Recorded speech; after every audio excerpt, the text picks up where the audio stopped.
Conflit en Ukraine, le MAE réitère la neutralité de Madagascar.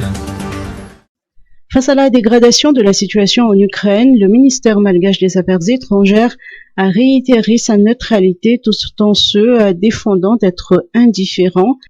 Madagascar tient à exprimer ses préoccupations par les exactions commises à l'endroit des civils et son inquiétude des répercussions de ce conflit non seulement sur l'Europe mais également sur le reste du monde. Dans un communiqué, le ministère invite les parties au conflit à la protection des civils et à poursuivre le dialogue afin de parvenir à une solution politique négociée et durable. États-Unis, 5 millions de dollars supplémentaires aux sinistrés des cyclones.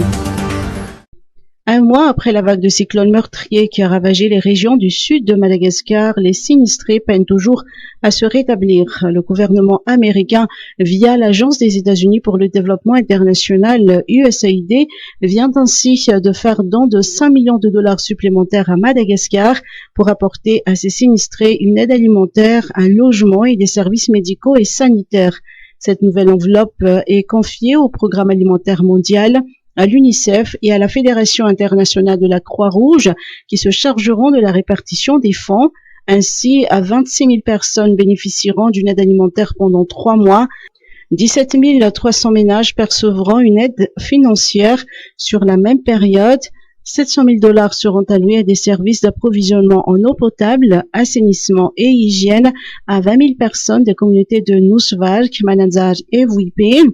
5 000 autres personnes, dont 500 enfants, recevront un soutien psychosocial pour les aider à se relever des traumatismes liés au déplacement et au changement. Cantine scolaire, 614 286 élèves bénéficiaires.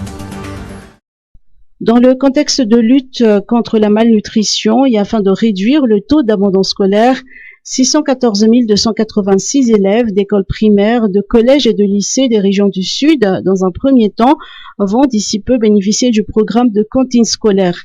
Le ministère de l'Éducation nationale prévoit un budget de 18 milliards d'arières pour ce projet qui sera progressivement élargi aux autres régions du pays. Une séance de table ronde sur le déploiement des cantines scolaires a été organisée la fin de la semaine dernière à Tolagnard pour discuter des modalités de mise en œuvre du programme, aussi bien dans les établissements scolaires du sud du pays que dans ceux des autres localités. Cette réunion préalable a été dirigée par la ministre de l'Éducation nationale, Marie-Michèle Saoudjar-Malal, assistée du directeur général de la société Nutri7, de l'association FITI et de l'Office national de nutrition, partie prenante au projet.